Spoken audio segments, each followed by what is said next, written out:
Welcome to Purpose and Excellence. My name is Modesta Lillian Buguni, and today we're going to talk about achieving your mission.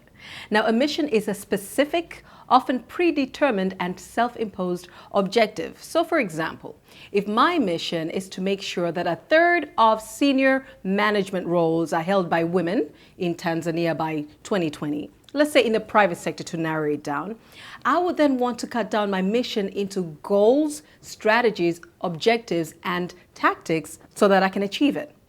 And so with that mission in mind, I would then say my goal, or the smaller broad outcome that I would want to achieve in pursuing my mission would be to make sure that I develop 1,000 mid-management women into senior management roles, and do this over the 4 years between now and 2020. So then this goal will be broken down further into strategies, which is the approach or the road that you want to take to achieve your mission. And so with the goal to develop 1,000 women that are currently in mid-management into senior management over the next 4 years, we could break it down into a strategy to implement a women's leadership succession program, for instance, for mid-management women that will groom them for senior management roles.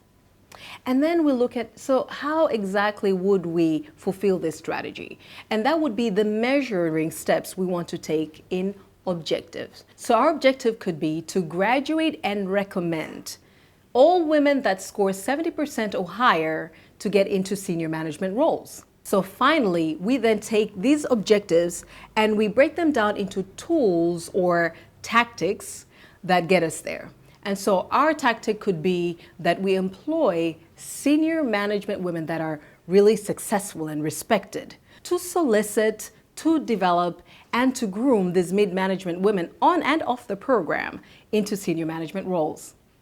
And so I know it looks like a lot of steps and it's very technical, but it's really worth the time and thought because we have this blueprint from God of what we are to do, when we're to do it, with whom we're to do it. He's very specific about the details he wants you to consider when you're fulfilling your purpose. And without timelines, without targets, well, we really won't know where we are. And I'd like to end this with an example from King David again. I really do like taking a leaf from his life.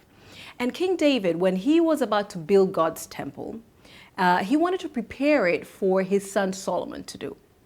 He went and found out exactly the materials that they needed. He wanted to find out the number of people that were needed. He wanted to know the value of the resources he would need and the time frame it would take.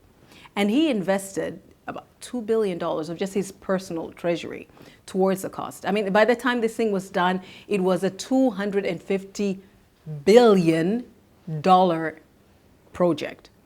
Now, you know that a God-sized vision gets God-sized provision.